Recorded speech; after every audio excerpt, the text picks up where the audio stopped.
అందరికీ మరణాత. దేవునికి స్తోత్రం. హల్లెలూయా.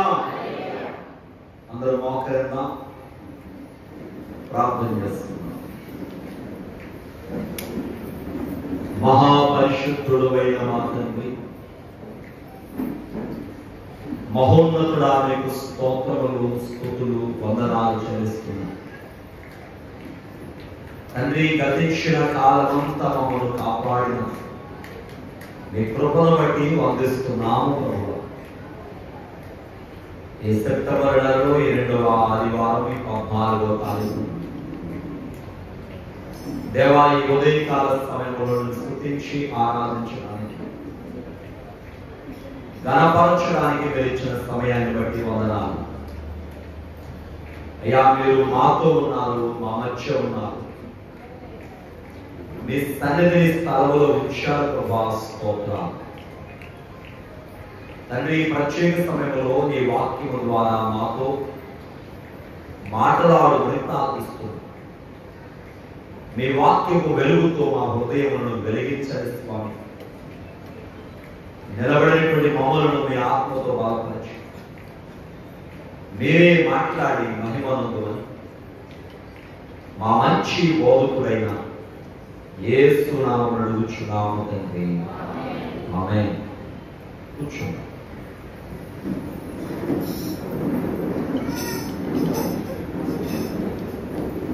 పాలవంటిది చూకె వంటిది నా జీవము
దేవుని యందు ప్రియమైన వారలారా,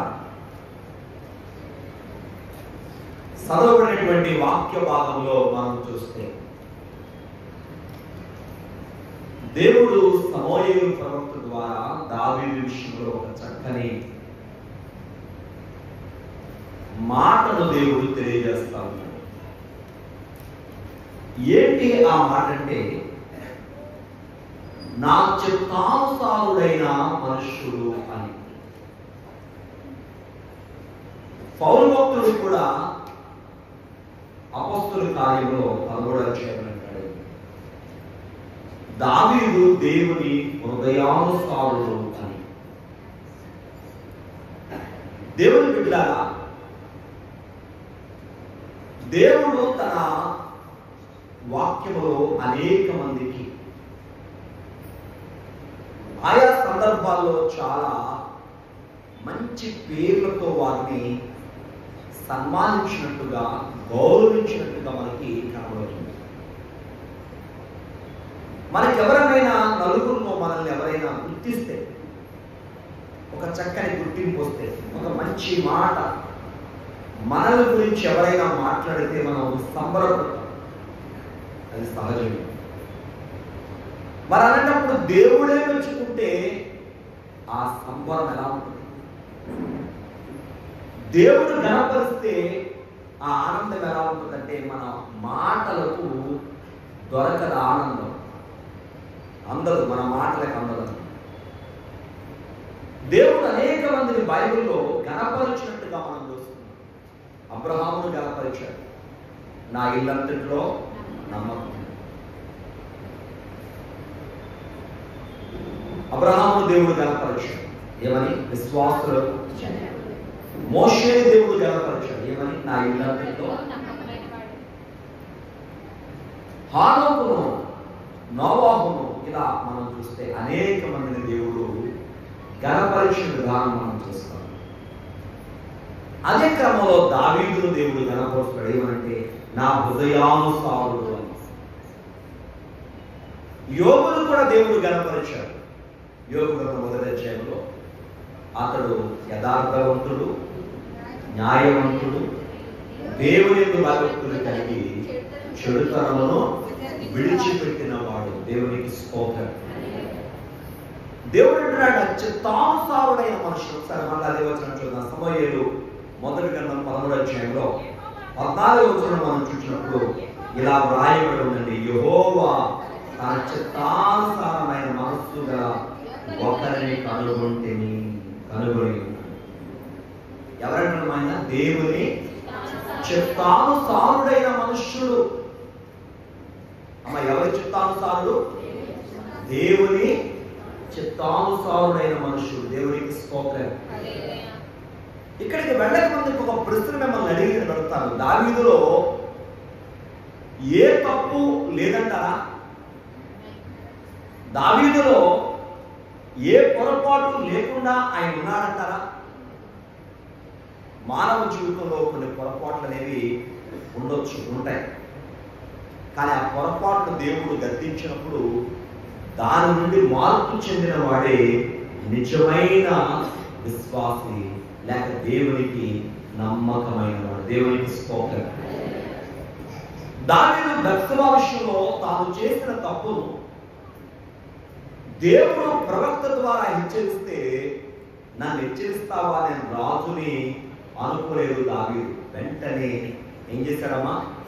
పశ్చాత్తాపముతో ప్రార్థన చేసి దేవుని యొక్క నుండి క్షమాపణ పొందుకున్నాడు. చాలా సందర్భాల్లో మనం దేవుని యొక్క హెచ్చరికను పట్టించుకోం. దేవుడు హెచ్చరిస్తున్న హెచ్చరికను మనం పట్టించుకోకుండా ఉంటాం. అది పొరపాటు. గమనించాలి. దేవుడు మనం హెచ్చరించినప్పుడు ఆ హెచ్చరికను మనం పట్టించుకోవాలి. దేవుడు మనం హెచ్చరించినప్పుడు దేవుని యొక్క మాటకు మనం విధేయులుగా ఉండాలి.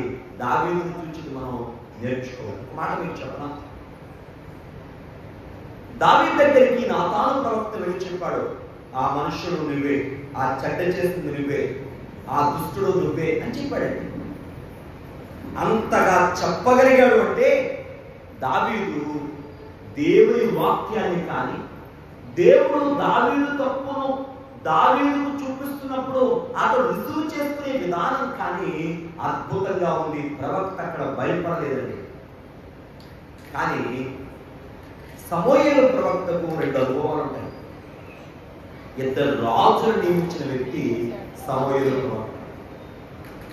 సౌలు నియమించింది ఆయనే, దావీదు నియమించింది కూడా ఆయనే.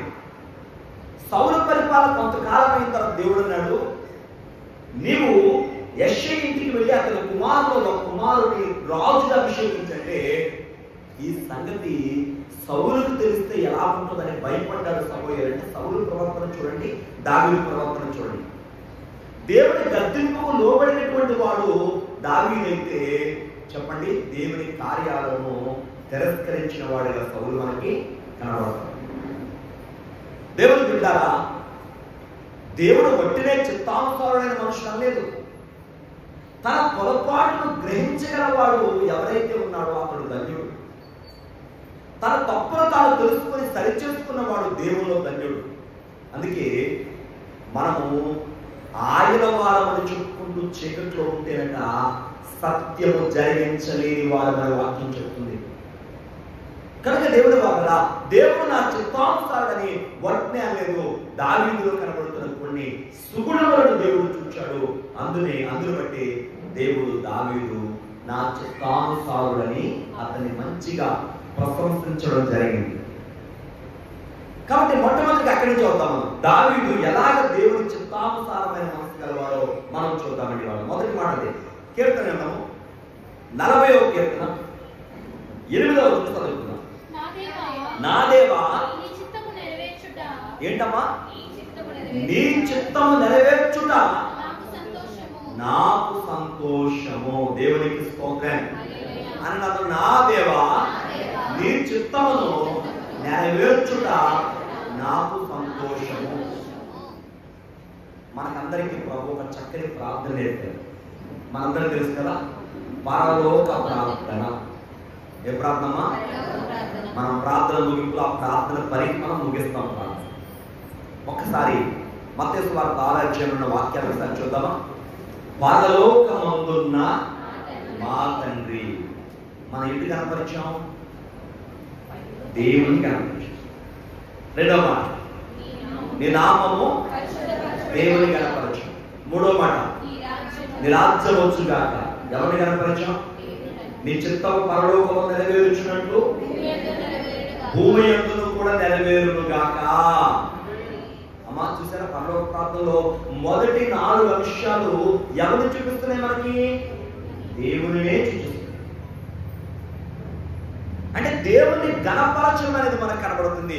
పరలోక ప్రార్థన ద్వారా ప్రార్థన వాళ్ళని మన ఇంట్లో మోకరించి ప్రార్థన చేస్తున్నాం, మందిరంలో ప్రార్థన చేసుకుంటున్నాం, వ్యక్తిగతంగా మనం ప్రార్థన చేస్తున్నా దేవుణ్ణి గణపరుస్తూ ప్రార్థన చేయాలి.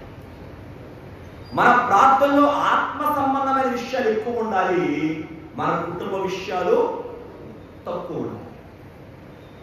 ముందు ఆత్మ సంబంధమైన సంగతులకు విలువివ్వాలి, తర్వాత మన కుటుంబం గురించి మనం ప్రార్థన చేయాలి. ప్రార్థనకు వాళ్ళని ప్రార్థన వారు చెప్పండి. పరలోక ప్రార్థన ఎలా ఉంది? పరలోకమందున్న నీ నామము, నీ రాజ్యము, నీ చిత్తం పరలోకమందు నెరవేర్చినట్లు భూమి మీదను నెరవేరును గాక. తర్వాత ఉంది, మా అనుదిన ఆహారము నేడు మాకు. అక్కడ కూడా వాక్యాహారమే కానీ కొన్ని శరీర సంబంధమైన ఆహారం అనుకున్నా. మా అనుదిన ఆహారం నేడు మాకు దయచేయము, మమ్మల్ని శోధనలోనికి తేక కీడుని తప్పించుము, మరణస్తులను క్షమించేదిగా మరణములను క్షమించుము. చెప్పండి. రాజ్యము, శక్తియు, మహిమయు నిరంతరము నీవైనావు. అంటే ప్రార్థన ప్రారంభము దేవునికి మహిమ, ప్రార్థన ముగింపులో కూడా దేవునికి మహిమ. మధ్యలో మన అంశాలు కొన్ని ఉన్నాయి. అంతేనా? మరి మనం చేసే ప్రార్థన ఎలా ఉంటుంది? అంత మన కొరకే ప్రార్థన. అమ్మ అంతేనా? సరే, మనం అనుకోవచ్చు మన కొరకే కదండి ప్రార్థన. లేదండి, ఇక్కడ మనం గమనించాల్సిందంటే దేవునికి మహిమకరమైన ప్రార్థన మనం చేయాలి. దేవుని గణపరుస్తూ మనం ప్రార్థన చేయాలి. దేవుని చిత్తానుసారం ఏంటో మనం తెలుసుకుని మనం ప్రార్థన చేయాలి. ఇప్పుడు దావీదు ఎవరి చిత్తానుసారం నడుచుకున్నాడంట? దేవుని చిత్తమునకు లోబడిన వాడిగా కనబడుతున్నాడు. సమూయేలు 48 చూసినప్పుడు ఏముందండి అక్కడ? సర్వనామదే వచ్చింది.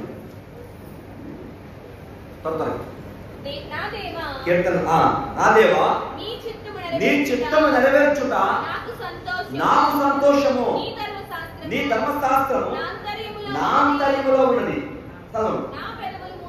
చాలు, నా అంతరంటే నీ ధర్మశాస్త్రము నా అంతర్యములో ఉన్నది. అంటే దావీదు ఏం నేర్చుకున్నాడు? ఏం చెప్తున్నాడు మనకి? దేవా, నీ చిత్తము నెరవేర్చుట నాకు సంతోషం. మన సంతోషం దేని బట్టి రావాలి? దేవుని చిత్తాన్ని మనం చేయడంలో సంతోషం రావాలి. దేవునికి స్తోత్రం. కొంచెం మనం ముందుకు వెళ్దామండి. చూసినట్లయితే రోమపత్రిక 12 అధ్యాయం 1వ వచనం 2వ చదువుదాం. కాబట్టి సహోదరులారా, ఒకటి పరిశుద్ధము, దేవునికి అనుకూలము, సజీవ యాగముగా ఆయన సమర్పించుకొని దేవుని వాక్యాన్ని బట్టి మిమ్మల్ని బతిమాలుకొనుచున్నాను. మీ లోక మర్యాద అనుసరింపక ఉత్తమమును అనుకూలమును సంపూర్ణమైన దేవునికి స్తోత్రం. మనం ఆచారంతో చాలా పనులు చేస్తున్నాం. కొన్ని పనులు ఎందుకు చేస్తున్నామో కూడా తెలియకుండా చేస్తున్నాం మనం కదా. ఎవరో చెప్పారో అని చేస్తున్నాం, అది మంచిదన్నారంటే చేస్తున్నాం. కానీ మనం ఏం చేయాలంట? ఏది ఉత్తమమో, ఏది అనుకూలమో, ఏది సంపూర్ణమో ఆ దైవ చిత్తాన్ని తెలుసుకోవాలి. దేవునికి స్తోత్రం. ఆచారంతో చేయడం కాదు. దేవుని బిడ్డలు ఆచారంతో చేయడం కాదండి. ఏది దేవుని చిత్తమో తెలుసుకుంటే ఆ చిత్తాన్ని మనం నెరవేరుస్తాం. దావీదు వలె ఎవరి చిత్తాన్ని? దేవుని చిత్తాన్ని మనం నెరవేర్చాలి. దేవా నా యేల నీ చిత్తం ఏంటో తెలియపరచు ప్రభువుని మనం ప్రార్థించాలి. దేవునికి స్తోత్రం. కాబట్టి దేవుని చిత్తానుసారంగా నడుచుకున్నాడు కనుకనే దేవుడు అన్నాడు, నా హృదయానుసారుడైన మనుష్యుడు. ఎవరంట? మనమందరం దేవుని చిత్తం ప్రకారం చేయవద్దా? చాలా సందర్భాల్లో మనం మన ఇష్టాన్ని దేవునికి చెప్పి, ప్రభువా నా ఇష్టం నెరవేర్చున్నాయని అంటాం. ఒకవేళ మన ఇష్టం నెరవేరలేదు అనుకోండి, దేవుడి మీద ఏం చేస్తున్నాం?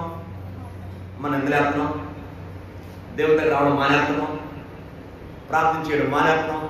ఇదంతా దేవునికి మహిమంటారు. పనులు దేవుని చిత్తం తెలుసుకుంటే ఆ చిత్తములకు మనం లోబడతాం. దేవునికి స్తోత్రం. హల్లెలూయా. మనం ఎలా ఉండాలంటే దేవుని చిత్తము తెలుసుకుని మనం ముందుకెళ్తే మన ఏడ దేవుడు చేసే ప్రతి కార్యం కూడా అద్భుతంగానే ఉంటుంది. ఇది మొదటి మాటగా మీకు జ్ఞాపకం చేస్తుంది. రెండవది చూస్తే, ఎందుకు దేవుని హృదయానుసారుడయ్యా దావీదంటే దేవుని సహవాసములో ముందుకెళ్తున్నాడు. ఎవరి సహవాసం అండి? అందరాలండి గట్టిగా, దేవుని సహవాసం. దేవునికి స్తోత్రం. ఇవాళ యవనస్తులు చాలా మంది ఏమి సహవాసాలు అర్థం కాదండి, వ్యర్థమైన వాటి యందు వాళ్ళు ఆనందిస్తున్నారు. వ్యర్థమైన వాటిలో వాళ్ళు పడి వారి జీవితాలు పాడు చేసుకున్నారు. మనమైతే దేవునితో సహవాసము చేయాలి. దావీదు గారు అనుభవం చూద్దాం ఒకసారి. కొన్ని మాటలు బైబిల్ జ్ఞాపకం చేస్తున్నాను. కీర్తన 16వ కీర్తన 7వ వచనం చూద్దాం. నాకు ఆలోచనకర్త అయిన యెహోవాను స్తుతించెదను. రాత్రి గడియలలో నా అంతరంద్రియమును నాకు బోధించుచున్నది. సదాకాలము యెహోవాయందు నా గురి నిలుచు. చెప్పండి నాకు, సదాకాలము. సదాకాలము యెహోవాయందు నా గురి నిలుపుచున్నాను. ఎంతకాలం? కొంతకాలమా? కాదండి, సదాకాలం. దేవునికి స్తోత్రం.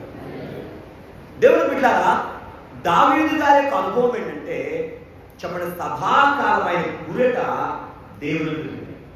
అందుకే దావీదు దగ్గర మన చక్కని లక్ష్యం నేర్చుకోవాల్సిందంటే దేవుని సహవాసము కలిగిన వాడుగా ఉంటాడు.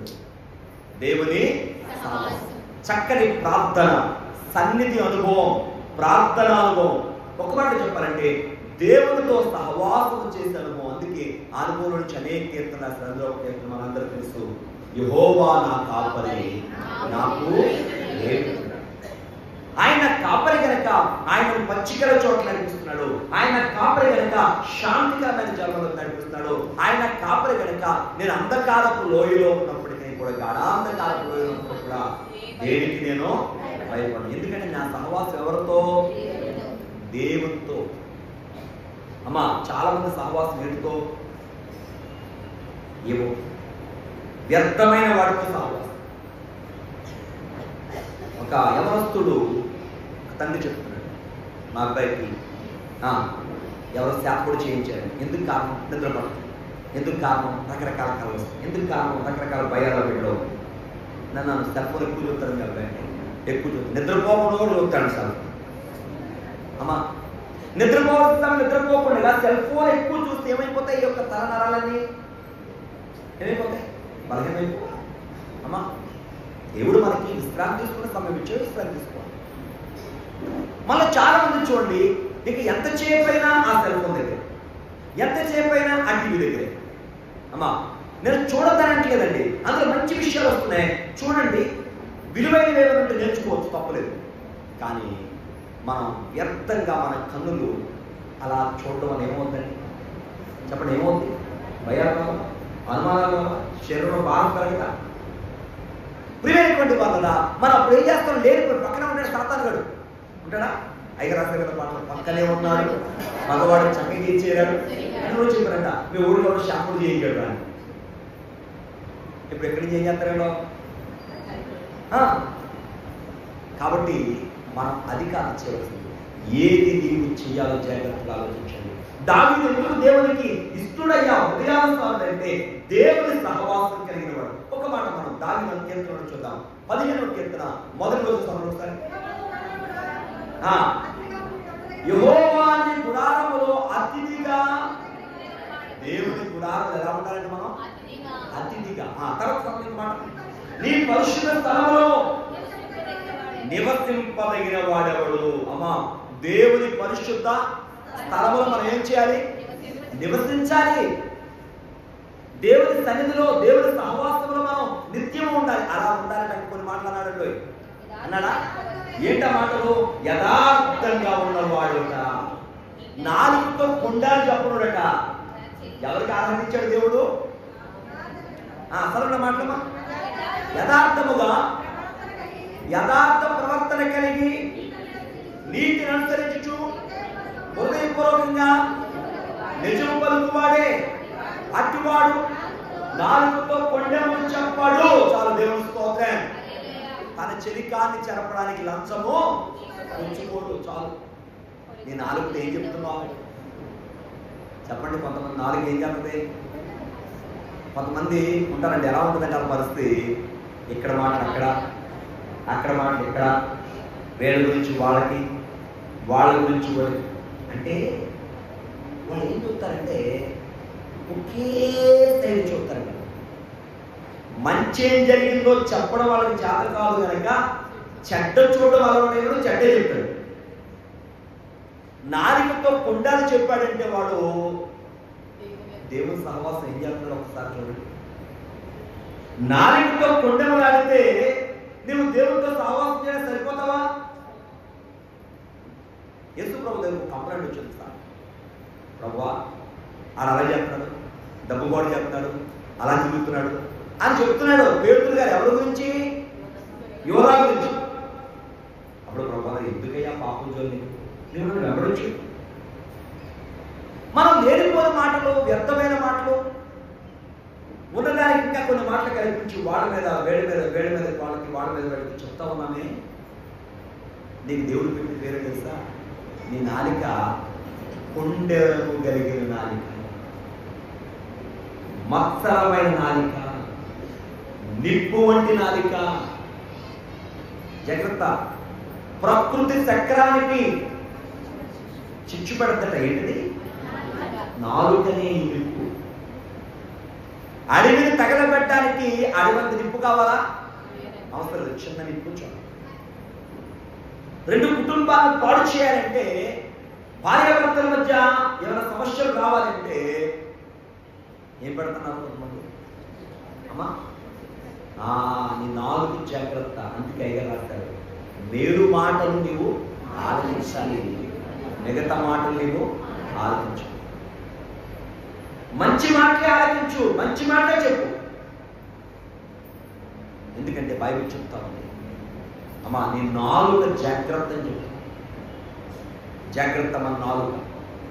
చాలా సందర్భాల్లో చాలా మంది ఇదే పని. కొంతమంది ఆడ మీద ఏళ్ళ మీద కాళ్ళకి అలా చెప్తా ఉంటాం. నీకు తెలుసమ్మా అంటదాడు, ఇంకా మన చెవులు చాటంత అయిపోతాయి. అంతేనా? అలా చేయకండి. దేవుని స్తోత్రం. దేవుని బిడ్డలమైన మనకి అటువంటి పని ఎట్టి పరిస్థితుల్లో కూడా మంచిది కాదు. దేవునికి మహిమ కలుగునుగా. ఎవరు ఆ పరిశుద్ధ స్థలం మీద నివసిస్తారు? ఎవరు దేవుని దగ్గర నివసిస్తారంటే, ఎవరు నాలుగుతో కొండాలు చెప్పడో వాడు, నీతిని అనుసరించి నడుచుకుంటాడో, అతడు యథార్థంగా ఉంటాడో ఆ వ్యక్తి మాత్రమే ఎక్కడుంటాడంట? దేవుని సన్నిధిలో. ఇప్పుడు దావీదు గారు ఎవరితో సహవాసం చేశాడు? దేవుడితో. ఒకసారి యోబు గ్రంథం ఒక చక్కని మాట మనం చెప్పి చదువుతాం. యోబు గ్రంథం 22వ అధ్యాయం 21వ వచనం. అందరూ అన్నాం ఈ మాట. ఆయనతో సహవాసము చేసినలా నీకు సమాధానము కలుగును, అలాగుననే నీకు మేలు కలుగును. ఏం కలుగుతాడ? సమాధానమేమో అంతరంగం, బహిరంగానికి ఏమో మేలు. నీ కుటుంబానికి మేలు కావాలి, నీ పనిలో మేలు కావాలి, దేవుడు ఇస్తాడు. కానీ అంతరంగంలో సమాధానం కావాలి, ఇది దేవుడు ఇస్తాడు. అది కావాలి అంటే ఎవరితో సహవాసం చేయాలి? దేవుడు. అమ్మా, అనుదినము కూడా మనం దేవుడితో సహవాసం చేస్తే దైవ లక్షణాలు మనకు వస్తాయి. దేవుని సుగుణాలను మనం సంపూర్ణంగా తెలుసుకుని ముందుకు వెళతాం. దేవునికి స్తోత్రం. కొన్ని మాటలు ఇక్కడ మీకు జ్ఞాపకం చేసి నేను ముందుకు వెళ్తానండి. ఒక్కసారి యోహాను గారి అనుభవాన్ని కూడా మనం చూద్దాం. సహవాసం దగ్గర యోహాను రాసిన పత్రిక, సువార్త కాదు పత్రిక, మొదటి పత్రిక, మొదటి అధ్యాయం 3వ వచనం. మాతో కూడా అనగా నాతో మాతో కూడా మీకును సహవాసము. ఎవరితో? ఎవరి సహవాసం? యేసయ్యతో యోహాను గారి సహవాసం. యోహాను గారు మనకేం చెప్తున్నాడు? మాతో పాటు మీకును సహవాసం. దేవునికి స్తోత్రం. దైవజనుల మాట ఎలా ఉందో చూడండి. మాకు వరకే సహవాసం కాదు, మేము మాత్రమే కాదా గొప్పతనం, మాకు మాత్రమే కాదా ప్రత్యేకత, మేము మాత్రమే కాదు ప్రభుత్వం ఉండేది, మాతో పాటు ఏమన్నాడమ్మా? నీకును నాకును ఇక్కడున్న మనందరికీ. దేవునికి స్తోత్రం.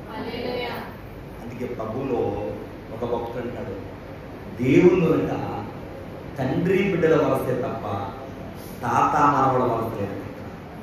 ఏమనుంది? ఆయన మనకి ఎవరు? తండ్రి. మనం ఎవరు? చెప్పాలమ్మా? బిడ్డను. నా బిడ్డ ప్రభుకి ఎవరు? బిడ్డే. వాడి బిడ్డ ప్రభుకి ఎవరు? బిడ్డే. ఎంతమందికైనా దేవుడు మనకి ఏమొస్తా? అందుకే పాట రాస్తాను. మన తండ్రి కానుండాను మనలను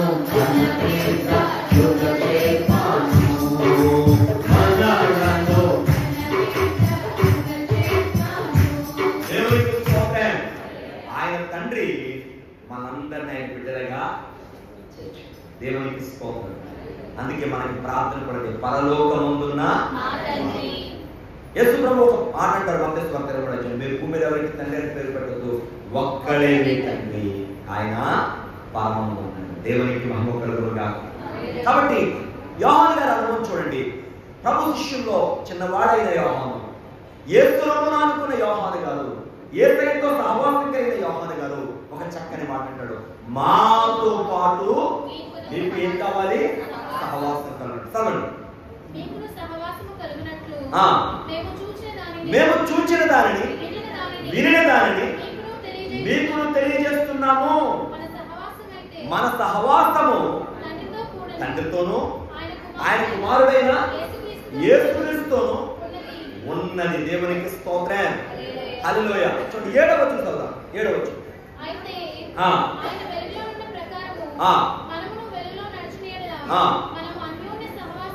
దేవునికి స్తోత్రం. అందరూ నాతో, మనము ఆయనతో పాటు వెలుగులో నడిచినడలా మనము అన్యోన్య సహవాసము కలవారమై ఉంటాము. దానికి ముందు మాట్లాడుకున్న సభలో 6వ వచనం. 6వ వచనం ఏమిటి తెలుసా? ఆయనతో సహవాసమని గలవారమని చెప్పుకొనుచు చీకట్లో నడిస్తే. ఎవరు మనం? చాలా మంది దేవునితో సహవాసం అని చెప్పుకుంటూ చీకట్లో నడుస్తున్నారు. విడిచిపెట్టవలసిన పాపాలను ఇంకా ప్రేమిస్తున్నారు. వాక్యం చెప్తుంది, ఆయనతో సహవాసం గలవారని చెప్పుకొనొచ్చు చీకట్లో నడిస్తే మనం సత్యము చేయలేను. దేవుని సహవాసానికి మనం సరిపోయే వారు కాదు. మనం ఆయనతో అన్యోన్య సహవాసం చేస్తే ఆయన వెలుగులో ఉన్నాడు కనుక మనము కూడా వెలుగు నడిచినప్పుడు అన్యోన్య సహవాసం చేసినప్పుడు ఆయన కుమారుడైన యేసు రక్తం ప్రతి పాపం నుండి మనం పవిత్రులుగా చేయును. దేవునికి స్తోత్రం. దేవుడు బిడ్డలారా, మనం ఆయనతో ఏం చేయాలమ్మా? సహవాసం. అందరానండి. దావీదు ఎందుకు దేవునికి ఇష్టడు అంటే దేవుని హృదయానుసారుడు. సహవాసం చేశాడు, అందుకే హృదయానుసారుడు. దేవుడితో ఏం చేశాడు? సహవాసం. మనం కూడా దేవుడితో ఏం చేయాలి? సహవాసం. అందుకే చిరకాలం యెహోవా మందిరంలో నివాసం చేసేదను. కాబట్టి మనం దేవునితో సహవాసం. ఇలా చూడండి, చాలా మంది అనుకోవచ్చు, మరి ప్రతిరోజు మనం భోజనం చేస్తాం కదా, టిఫిన్ చేస్తాం కదా, నీళ్లు తాగుతున్నాం కదా, ఏదో ఒక పలహారం, అదే ఫలాలు ఏమో తింటున్నాం కదా, ఇవన్నీ మన శరీరం నడవాలి అంటే ఏం చేయాలి? మనం భోజనం చేయవద్దా? పలహారాలు తినవద్దా? అదే ఫలాలు తినవద్దా? అంటే ఇవి మన శరీరాన్ని ఏం చేస్తున్నాయి? బలపరుస్తున్నాయి. దేవుడితో సహవాసం చేయడం వల్ల మనం అవుతున్న ఆత్మీయంగా బలం, సమాధానాన్ని పొందుతున్నాం. దేవుని బిడ్డలారా, మనం ఆ సహవాసం చేస్తేనే మనకు దాని విలువ తెలుసు తప్ప చేయకపోతే తెలియదు. కాబట్టి ఇంకొక మాట వస్తుంది, ముందుకెళ్ళిపోదాం. కీర్తన 27:4 చూద్దాం ఒకసారి. కీర్తన 27:4.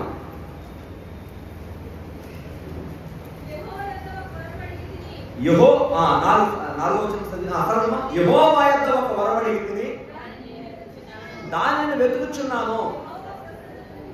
యెహోవా ప్రసన్నత నేను చూచుటకును. ఎక్కడమ్మా? అందరూ చెప్పండి నాకు. ఆయన ఆలయములో ధ్యానించుటకును. చదవాలి అమ్మా. నా జీవిత కాలమంతయు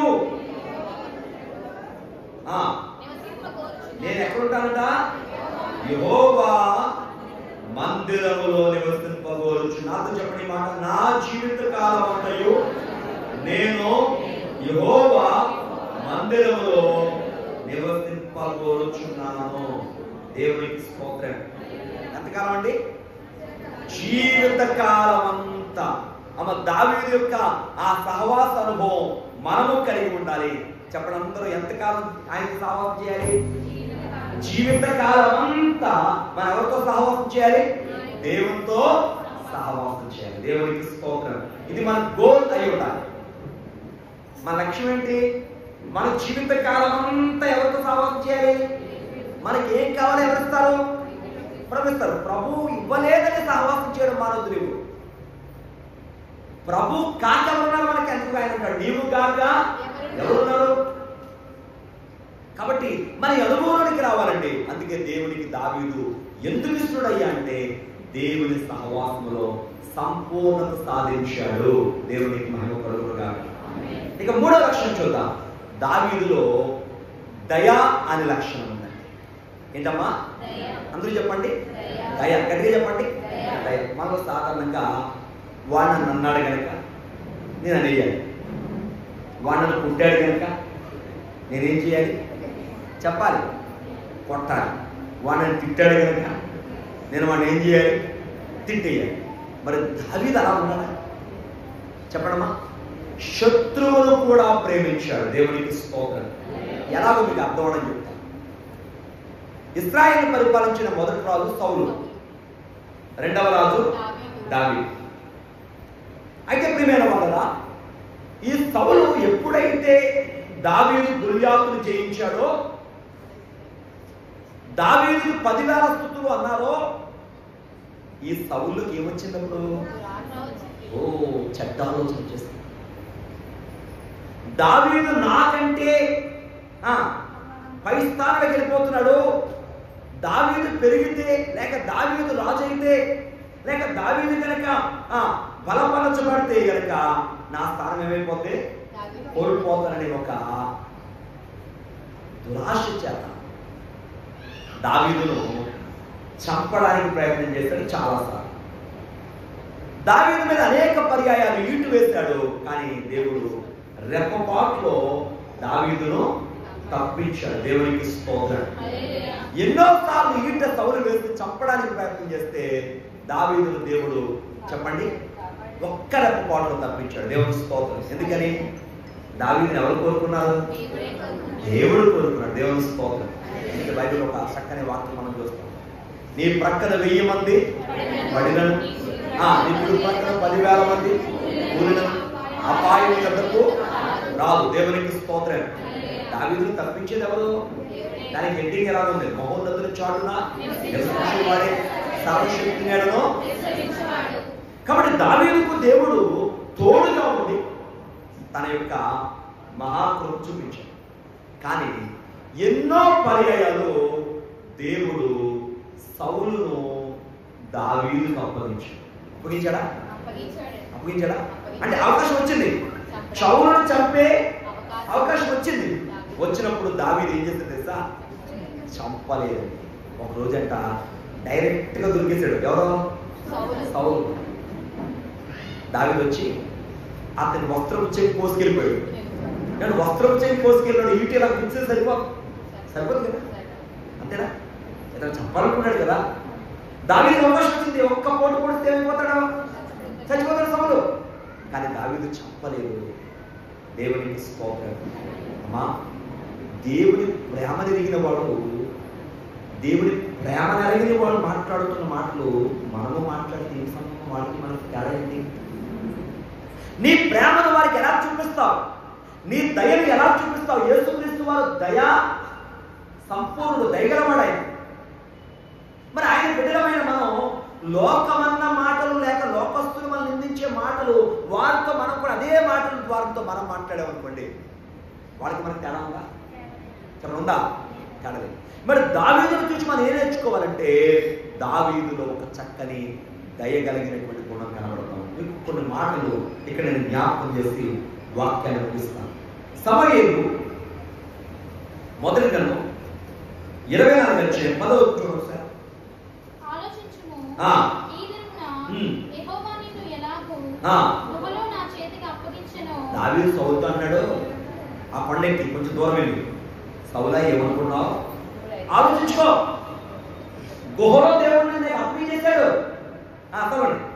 నా చేతికి అప్పగించెను అని నీ కండ్లారా చూచితివే. కొందరు నిన్ను చంపమని నాతో చెప్పినను. ఎందరో మంది అంటే చంపమని చెప్పారట. ఎవరితో? దావీదుతో. చదవండి.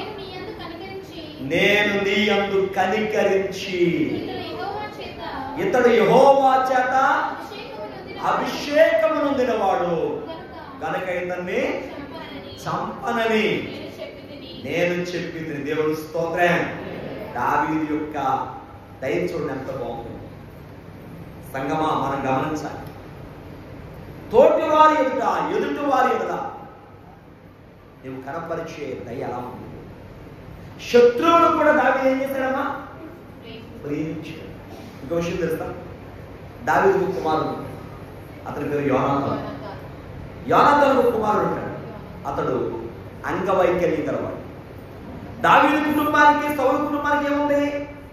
శత్రుత్వం. ఒకసారి చూడండి, సమూయేలు 2వ గ్రంథం 3వ అధ్యాయం 1వ వచనం. సౌలు కుటుంబీకులను దావీదు కుటుంబీకులను అమ్మ ఎంతకాలం అంట? బహుకాలం యుద్ధము జరగగా దావీదు అంతకంతకు ప్రబలెను, సౌలు కుటుంబము అంతకంతకును నేర్చుకున్నాను. దేవునికి స్తోత్రం. హల్లెలూయా. అంటే ఆ కుటుంబానికి ఏ కుటుంబానికి ఏముంది చెప్పడమా? చెప్పాలి. యుద్ధాలు జరిగింది, కానీ దావీదు కుటుంబాన్ని దేవుడు ఏం చేశాడు? అంతకంతకు వృద్ధి చేశాడు, దీవించాడు. సౌలు కుటుంబం ఏమైంది? నేర్పించిపోయింది, అంటే బలహీనపడిపోయింది. అయితే ఇప్పుడు ఈ సౌలు కుటుంబంలోనే ఒక వ్యక్తి వచ్చాడు, యోనాతాను కుమారుడు. అతడు ఎవరంటే బలహీనుడు. ఒకసారి మనం చూసినట్లయితే సమూయేలు 2వ గ్రంథం 9వ అధ్యాయంలో ఇక్కడ మనం గమనిస్తా ఉన్నాం. 6వ వచనం. సౌలు కుమారుడైన యోనాతాను పుట్టిన మెఫీబోషెతు దావీదు వద్దకు వచ్చి సాగిలపడి నమస్కారం చేయగా దావీదు మెఫీబోషెతు అను అతన్ని పిలిచినప్పుడు అతడు చిత్తము నీ దాసుడై నేను ఉన్నానని. అందుకు దావీదు, నీవు భయపడవద్దు, నీ తండ్రి అయిన యోనాతాను నిమిత్తము నిజముగా నీకు ఉపకారం చేసి నీ పితరుడైన సౌలు భూమి అంతయు మరలా నీకు ఇప్పిత్తును. దేవునికి స్తోత్రం. అమ్మా, ఆ కుటుంబాన్ని శత్రుత్వంగా భావించారా? లేదు. ఇదిగో మీ తాతగారి భూమి, సౌలు భూమి అంతా నీకు ఇప్పుడు అంత మాత్రమే కాదు, నా బల్ల యొద్ద నీవు అమ్మా ఎంతకాలం? సదాకాలం. దేవునికి స్తోత్రం. అదిగో కనబడుతుంది దావీదులో దయ. మనమైతేనా ఎవరితో మాట్లాడడం మానేస్తే ఎంతకాలం దాకా మాట్లాడమా? ఎంతకాలం దాకా? వాళ్ళ మొహమంటే చెప్పండి, మన మొహం ఎంతకాలం పోతాం? మనంతగా పోతామండి మహా అయితే. అమ్మ అంత బాగుంటే ఆరోగ్యం కూడా 77 అంతేనా? సమాధానాన్ని కోరండి, దేవుడి మధ్య ఉంటాడు. అంత చెప్పండి, సమాధాన పరుచుకోవాలి. ఎంత బాగా చెప్పారు. దేవుడి నుండి దీవించిన కాక స్వరం లేదండి, ఎవరికి నీరసంగా ఉన్నట్టున్నారు. చెప్పండి, సమాధానపరచువారు ధన్యులు, వారు దేవుని కుమారులు అనబడుదురు. ఏ గణత వచ్చిందా? ఇప్పుడు ఏ గణత వచ్చింది చెప్పండి. గొడవలు చుట్టువారు ధన్యులే. ఎవరికో మాట్లాడే మరి గొడవ పెడితే నీవేమవుతావు? కలహాలు పుట్టిస్తే ఏమవుతావు? కాని మాటలు లేని మాటలు మాట్లాడితే ఏమవుతావు? దేవుని కుమారుడు అర్హత కనీసం ఆ మోకూడదు. మనం సమాధానం ఎవరైతే కలిగి ఉంటారో, సమాధానం ఎవరైతే పరుస్తారో, ఇద్దరు వ్యక్తుల మధ్య సమాధానం పరిస్తే చెప్పండి, దేవుని కుమారుడు, దేవుని బిడ్డవి. కుటుంబాలు చూడే సమస్యలు వస్తాయి, కొంతమంది కావాలని ఆ గొడవలు ఇంకా ఇంకేం చేస్తారో పెద్దం చేసి వీళ్ళ ఆనందం ఎక్కడ ఆనందం అవుతుంది? దావీదు దయచూపాడు. దావీదు శత్రువు కుటుంబాన్ని కూడా ఏం చేశాడమ్మా?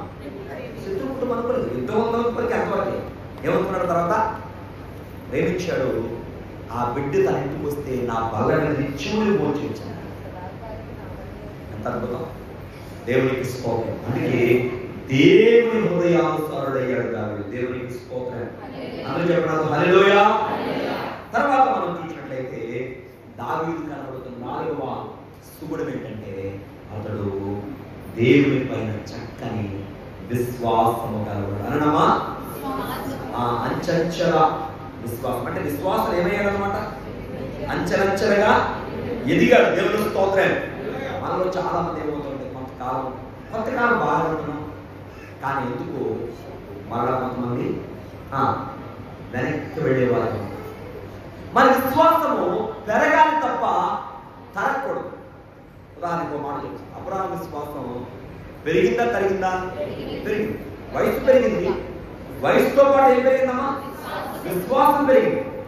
వయసును బట్టి ఒకటి శరీరానికి బలహీనత వచ్చిందేమో, కానీ విశ్వాసం ఎక్కడ కూడా అబ్రహాం ఎవరు కాదు, బలహీనుడు కాదు. అందుకే 99 ఏళ్ల వయసులో దేవుడు కనబడితే ఆ ఇంటి పక్కన ఆ పంచన ఎండగాడ కూర్చున్న అబ్రహాము దేవుని దగ్గరికి పరిగెత్తుకుని వెళ్ళడానికి వాక్యం 99 ఏళ్ల వయసు.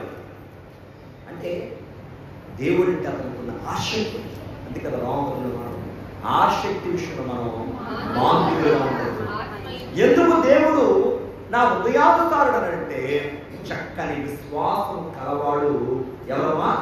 దావీదు. గత వారం ఏం చెప్పుకున్న వాక్యం మనం మర్చిపోయారని గుర్తుందా?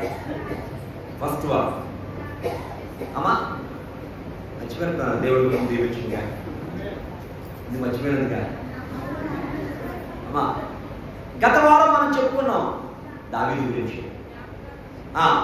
పై వారం ఏం చెప్పుకున్నాం? అది దావీదు గురించి. ఈ 3 వారాలుగా మనం దావీదు గురించి జ్ఞాపకం చేసుకున్నాం. రాసుకున్న వాళ్ళు కూడా చెప్పండి. అసలు కొంతమంది మైండ్లో నుంచి ఎప్పటికప్పుడు డిలీట్ బటన్ నొక్కేయడం, వాక్యానికి ఏమో డిలీట్ బటన్, అర్థమైన దానికి ఏమో బయట తిరిగి ఉంటాయి. వాళ్ళు మాట్లాడే వేలు మాట్లాడాలని చెప్తా ఉంటారు. అనవసరమైన ఏమో మనసులో తగ్గితే వాక్యం మాత్రం ఏ వారానికి ఆ వారమే కొమ్మంది అయ్యేటప్పటికి ఏం చేస్తారు చాలా మంది? అలా ఉండొద్దండి. దేవుని స్తోత్రం. హల్లెలూయా. గట్టిగా చెప్పండి. దేవుని వాక్యం మన హృదయం అనే పలక మీద మనం రాసుకో. దేవునికి స్తోత్రం. అతిశయాన్ని చెప్పట్లేదు, కానీ మన చోట దైవజనులు మందిరం ఓపెన్ చేయడానికి వస్తే అయ్యగారితో అంటాను, అయ్యా మీరు నేను కలిపి ఒక 28 ఏళ్ల క్రితం ఒక ఊరు ప్రయాణం వెళుతున్నప్పుడు మీరు ఒక వాక్యం చెప్పారండి అని ఆయన చెప్పిన పాయింట్ 4 చెప్పినప్పటికీ బాబు ఇంకా గుర్తుందని అన్నాడు. దేవునికి స్తోత్రం. హల్లెలూయా. అతిశయం గురించి చెప్పట్లేదు, కానీ దేవుని వాక్యం మనం నాటబడితే ఎన్నాళ్ళైనా ఆ వాక్యం మన మైండ్లో ఉంటుంది. ఆ వాక్యాన్ని మనం విలువ. ఎందుకంటే మన అంశం ఏంటి? ఇప్పుడు దావీదు విశ్వాసం పెరిగిందా తరిగిందా? మన భక్తి పెరగాలా తరగాలా? పెరగాలి. మన భక్తి ఏమవ్వాలి? పరిపూర్ణం కావాలి, సంపూర్ణం కావాలి. ఆసక్తి విషయంలో మనం మాంజులుగా ఉండొద్దని వాక్యం చెప్తుంది. కొన్ని వాక్యం నేను జ్ఞాపకం చేసి నేను ముగిస్తాను. కీర్తనము 27వ కీర్తన 3వ వచనం చూద్దాం. చదవండి. 27. నాతో యుద్ధము చేయుటకు దండు దిగినను ఏంటమ్మా? దేవునికి స్తోత్రం. ఆ నెక్స్ట్ మాట కూడా చదవాలి.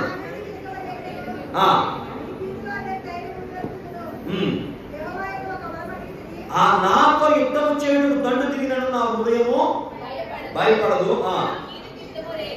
నా మీద యుద్ధము నాకు రేగినను దీనిలో నేను ధైర్యము పెడదు. దానికి పైవచనం చూడండి, యెహోవాయే నాకు వెలుగును రక్షణై ఉన్నాడు, నేను ఎవరికి భయపడుదును, యెహోవా నా ప్రాణదుర్గము, ఎవరికి వెలుగును. దేవునికి స్తోత్రం.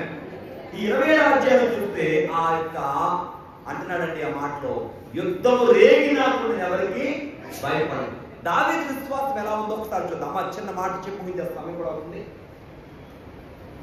దావీదు గొలియాతు యుద్ధానికి వెళ్ళేటప్పుడు సౌలు పర్మిషన్ తీసుకోవడం సౌలు దగ్గరికి వెళ్తాడు. సౌలుతో అంటాడు, రాజా సౌలు గారు, నేను గొర్రెలను మేపుతున్నప్పుడు ఆ మంద మీదకి సింహం వచ్చింది, ఎలుగుబంటి వచ్చింది. దేవుడు నాకు విజయం ఇచ్చాడు, ఇప్పుడు ఈ గొలియాతు మీద కూడా విజయం ఇస్తాడు. దేవునికి స్తోత్రం. ఇచ్చాడు అన్నాం, ఇచ్చాడు ఇస్తాడు. మరి మనలో కొంతమంది మాట్లాడాలంటే అప్పుడు చేసాడండి దేవుడు అన్నాం. ఎప్పుడు చెప్పడమా? ఎప్పుడు? అప్పుడు చేశాడండి కానీ అంటే అర్థం ఏంటి? మనలో విశ్వాసం తగ్గిపోయిందా? ఆ మాట మనం అలా మాట్లాడుతుంటే దేవుడికి మహిమంటారా?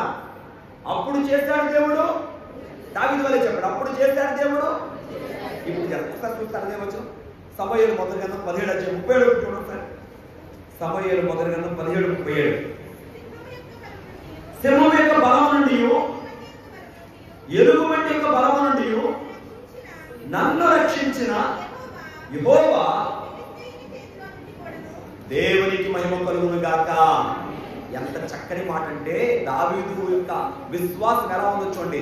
అప్పుడు దేవుడు సింహం యొక్క చేతి నుండి, ఎలుగుబంటి చేతి నుండి రక్షించిన యెహోవా ఇప్పుడు ఈ ఫిలిష్తీయుడి చేతుల నుండి కూడా నన్ను విడిపిస్తాడు, రక్షిస్తా. అంటే విజయం ఇప్పుడు వస్తుంది. అప్పుడు ఇచ్చాడు దేవుడు విజయం, ఇప్పుడు కూడా దేవుడి విజయము. అంటే అది దావీదు యొక్క విశ్వాసం. దేవుడు అప్పుడు చేశాడు, చెప్పడమా? ఇప్పుడు చేస్తాడు. అందరూ చెప్పండి, అప్పుడు చేస్తాడు, ఇప్పుడు చేస్తాడు, ఇప్పుడు చేస్తాడు. దేవునికి స్తోత్రం. మనం ఇప్పుడు అనుమానించదు.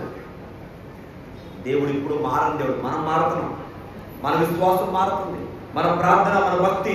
ఎందుకో కొన్ని సందర్భాల్లో సన్నగిలిపోతున్నాం. మనం బలహీనత ఉండొచ్చండి, వయసును బట్టి బలహీనత రావచ్చు, కానీ ప్రార్థనలో బలహీనులుగా ఉండొద్దని వాక్యం చెప్పండి. నీ బలహీనత అటు చూడకు, నా బలము ఇదిగో చూడుము. చూడకు, నా బలము ఇదిగో చూడుము. నీ బలమునకు మించిన కనులు,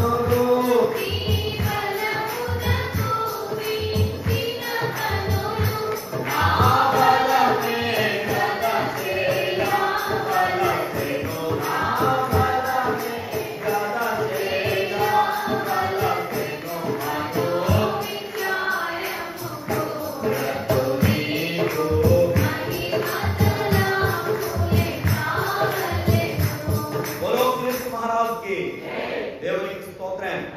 హల్లెలూయా. ప్రియమైనటువంటి వాళ్ళరా, ఆయన విశ్వాసము చాలా గొప్పది. ఇంకా మనం ముందుకు వెళ్ళినట్లయితే కీర్తన 125 మొదటి వచనం ఉంది, యెహోవా యందు నమ్మిక ఉంచువారు కదలిక నిత్యము నిలుచు సియోను కొండ వలె ఉంటారు. అవును, ఆయన నమ్మిక ఉంచిన మన జీవితాల్లో దేవుడు సియోను కొండ వలె స్థిరముగా దేవుడు మనల్ని నిలబెట్టేవాడుగా, స్థిరపరిచేవాడుగా మనకు ఆయన కనబడుతుంది. చివరిగా ఒక మాట చెప్పి ముగిస్తాను. దావీదు యొక్క 5వ గుణం ఏంటంటే సంపూర్ణంగా దేవుణ్ణి ఆరాధించేవాడు. అననమా? దేవుణ్ణి. మనలో చాలా మంది పాటలు పాడడానికి సిగ్గుపడుతుంది, చప్పట్లు కొట్టడానికి కూడా సిగ్గుపడుతుంది. ఎంత బాగుంటుంది. కానీ దావీదు అలా కాదు. దేవుని స్తుతించే విషయంలో కూడా దేవుని మందస్సు నాట్యమాడాడు. దేవుని స్తోత్రం. హల్లెలూయా. దావీదు దేవుని స్తుతించడానికి ఎంత చక్కనైనటువంటి పరిపూర్ణతలో ఉన్నాడు చూడండి. దైవజనులు మన తండ్రి గారు కూడా రాశారు, ఆటలాడును, పాటలు పాడుతున్నాను, నాట్యమాడును, నాటకములు పడుతున్నాను, నీవులను నీ కీర్తి. ఆయనకి మహిమకరంగా నువ్వు నిలబడినప్పుడు చక్కని స్వరమెత్తి పాడండి, చప్పట్లు కొట్టండి, దేవుని స్తుతించండి. దావీదు దేవుని ఆరాధించడానికి ఏమాత్రము సౌలు కుమార్తె ఆయన అవమానపరిచింది, ఎక్కడేం బాధపడలేదు. దేవుని ఆరాధించేటప్పుడు మనం చాలా మంది మనం హేళన చేస్తాం. వాళ్ళని చూద్దామా దేవుని చూద్దామా? నువ్వు హృదయపూర్వక దేవుని ఆరాధించాలి. నువ్వు ఎవరి అనుకుంటే మనకేంటి? ఒక మాట చెప్పమా, సెల్ ఫోన్లో మరి మాట్లాడతాయి అయినా పర్వాలేదు, నేను చెప్పేది ఏం చెడ్డ కాదు. కొంతమంది వ్యర్థమైన కాడ అదే అర్థం అనుకునే వాళ్ళు సంబరాలు చేసుకుంటారు. ఇంత పరమార్థమైనటువంటి దేవుని కార్యం కదా, మనం ఎందుకు మౌనంగా ఉండాలి, సిగ్గుపడాలి? దావీదు వలె దేవుణ్ణి పూర్ణ హృదయంతో ఆరాధించాలండి. ఒక్క రెండు వచనాలు చెప్పేసి ముగిస్తాను. కీర్తన గ్రంథము 9వ కీర్తన మొదటి వచనం చూద్దాం. నా పూర్ణ హృదయముతో నేను యెహోవాను స్తుతించెదను. యెహోవా నీ అద్భుతములన్నిటిని నేను వివరించెదను. చాలండి, నాతో కలిపి చెప్పండి మాట. నా పూర్ణ హృదయముతో నేను యెహోవాను స్తుతించెదను. ఏ హృదయము? యేసుప్రభువు ధర్మశాస్త్రోపదేశం ప్రశ్నించే ప్రభువా బైబిల్లో ప్రధానమైన ఆజ్ఞేది అన్నప్పుడు ప్రభు చెప్పారు, పూర్ణ హృదయంతో, పూర్ణాత్మతో, పూర్ణశక్తితో, పూర్ణ వివేకంతో, పూర్ణ బలంతో నీ దేవుడైన ప్రభువుని ప్రేమించాలి, ఆరాధించాలి. రెండో మాట చెప్పండి, నిన్ను వలె నీ పొరుగు వారిని కూడా ప్రేమించాలి. ప్రభు చెప్పిన రెండు మాటలు మనం చూస్తా ఉన్నాం. అవును ప్రియమైన వల్ల మనం పరిపూర్ణంగా సంపూర్ణంగా దేవుడిని ఆరాధించాలి. అంతే తప్ప మన ఆరాధన సంపూర్ణంగా ఉండడానికి వీలు. కొన్ని మాటలు నేను జ్ఞాపకం చేసి నేను వాక్యాన్ని ముగిస్తాను. కీర్తనలో 34వ కీర్తన మొదటి రోజు అందరూ తెలుస్తుంది. నేను ఎల్లప్పుడూ యెహోవాను స్తుతించెదను, నిత్యము ఆయన కీర్తి ఎల్లప్పుడూ అనడమా? మనం ఎప్పుడు? ఆయన ఎల్లప్పుడూ. మనం ఎప్పుడు అన్నాను? జ్ఞాపకం వచ్చినప్పుడు. అవునా? ఖాళీ ఉన్నప్పుడు. అవునా? ఏ ఫంక్షన్స్ లేనప్పుడు. అలా ఉందా? మరి ఆరాధనకు విలువపండి, ఆయన సన్నిధికి విలువపండి. అమ్మా దేవస్థాయి గారు పాట రాస్తారు, చక్కగా రాస్తారు. 10వ పాట మనందరూ తెలుసు. మనసు నాలుగు కొన్ని కలుగున స్తుతి చేతును. మనకి స్తుతి ఎక్కడ ఉండాలి? మనస్సులో. స్తుతి ఎక్కడ ఉండాలి అంటే పాడాలి. స్తుతి ఎక్కడ ఉండాలి? వ్యక్తపరచాలి. కొంతమంది ఏమంటారంటే మనసులో ఉంటే చాలండి పాస్టర్ గారు అంటారు. కొంతమంది ఇంట్లో ఇలా మాట్లాడతారు, మనసులో ఉంటే చాలండి చర్చికి వెళ్ళండి అని అంటారు. ఎక్కడుంటే చాలదా? మనసులో ఉంటే చాలదా? మందిరానికి వెళ్ళాలి. ఓ ప్రశ్న అయినా తినాలని మనసులో ఉంటే చాలదా? తినాలా? మనసులో ఉంది కదండి తినాలని, సరిపోతే తినేసినట్టే. అమ్మా మనసులో చదువుకోవాలని మీ బిడ్డకి అంటాడు, మనసులో ఉంటే చాలదంటండి డాడీ, స్కూల్కి వెళ్తే కుదురుద్దా? స్కూల్కి వెళ్ళాలండి అన్నాడు. ఒప్పుకుంటావా? అక్కడ ఒప్పుకోం. ఎందుకంటే 1,00,000 రూపాయలు కట్టి ఫీజు కట్టాం కదా మనం, బరబరా కింద ముసలాడు అనుకున్నాం. అవునండి. మరి మనసులో ఉంటే సరిపోద్దా? మనసులో ఉండాలి. నాలుగు ద్వారా దేవుడు స్తుతించు, నీ క్రియల ద్వారా, నీ నడక ద్వారా దేవుని ఆ స్తుతిని నువ్వు వ్యక్తపరచాలి. దావీదు దేవునికి ఎందుకు హృదయానుసారుడయ్యా అంటే దేవుని స్తుతించే విషయంలో చక్కని ఆరాధన చేసేవాడు దావీదు. దేవుని స్తోత్రం. ఒక్క మాట కూడా చదివితే మనకు ఆశ్చర్యం ఉన్నది. సమూయేలు 2వ గ్రంథము 6వ అధ్యాయం 12వ వచనం చదువుదాం ఒకసారి. దేవుని మందసం మీద దావీదు చేస్తున్న పని చూస్తాను. యెహోవా ఓబేదేదోము ఇంటి వారిని అతనికి కలిగిన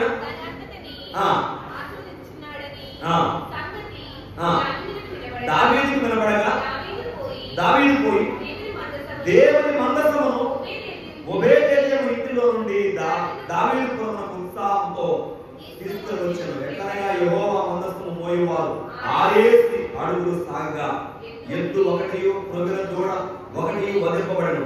దావీదు నారతో నేయబడి పోగులు ధరించిన వాడే శక్తి కొలది యెహోవా సన్నిధిని ఏం చేశాడంట? ఆరాధన చేశాడు, నాట్యమాడాడు. దేవునికి మహిమ కలుగును గాక.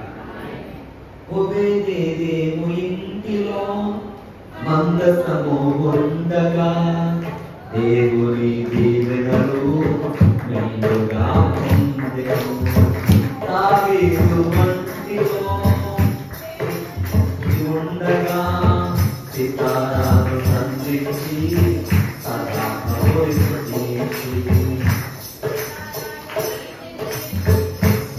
కౌలించి దేవుని దయ పొందెను దావీదు దేవుని దయ పొందెను దేవుని దయ పొందెను దావీదు దేవునికి స్తోత్రం. ఆ ఒబేదేదోము ఇంట్లో నుంచి మందసాన్ని దేవుని సన్నిధికి తీసుకొచ్చినప్పుడు దావీదు అంటే ఏం చేస్తున్నాడమ్మా? శక్తి కొలది దేవుని స్తుతిస్తూ పాటలు పాడుతూ నాట్యం ఆడుతున్నాడు. దేవుని స్తోత్రం. ఎవరు దావీదు? చెప్పండి, ఎవరు? రాజు. దేవుడు మనకి ఏదైనా గణితే కనీసం ఏం చేయు? చాపలు అమ్మా. దేవుని సన్నిధిలో ఆరాధించడానికి దావీదు వలె హృదయపూర్వకంగా ఆరాధించాలి. అందుకే దేవుడు అంటున్నాడు, నా హృదయానుసారుడు. దావీదు ఒకే హృదయానుసారాలు కదండి. నీకు ముందే చెప్పాను, దావీదులో కొన్ని పొరపాట్లు ఉన్నాయి, లేవనట్లేదు. కానీ నాతాను ప్రవక్త వెళ్ళి హెచ్చరిస్తే వెంటనే మోకాళ్ళ నుంచి ప్రార్థన చేశాడు. పరుపు తేలిలాగా ఏడ్చాడు. 50 చెప్తున్నది ఆ పశ్చాత్తాపం చెప్తున్న దాన్ని. అమ్మా, దావీదు ఈ సుగుణాలు ఉండాలి. దావీదు ఎవరు హృదయానుసారుడు?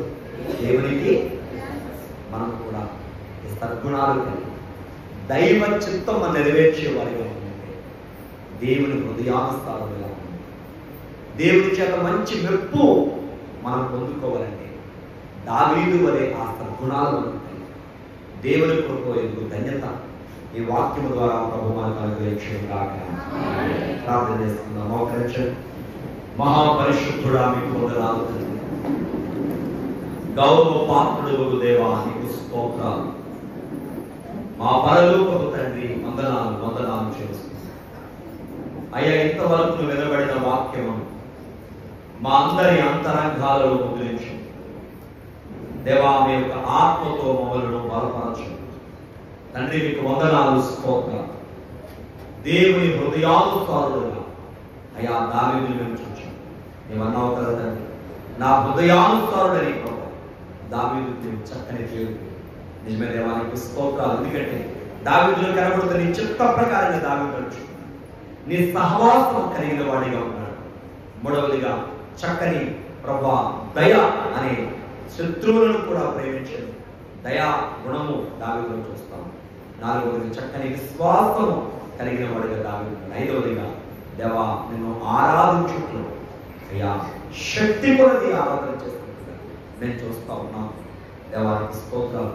ఇది లోకములో ప్రభా ఏ ఉద్దేశంతో మమ్మల్ని ఎన్నుకున్నారో దేవాని చిత్తానికి నువ్వు లోబడి అయ్యా నీ హృదయానుసారంగా నీ చిత్తమునకు విధేయులమై ప్రభా నీ వాక్యానికి విధేయులమై మేము నడుచున్నట్టు సహాయం చేయండి. నీ ఆత్మతో ఎంతవరకు నిలబడిన వాక్యమును మా అందరి అంతరంగాల ముద్రించిన యేసు నామములో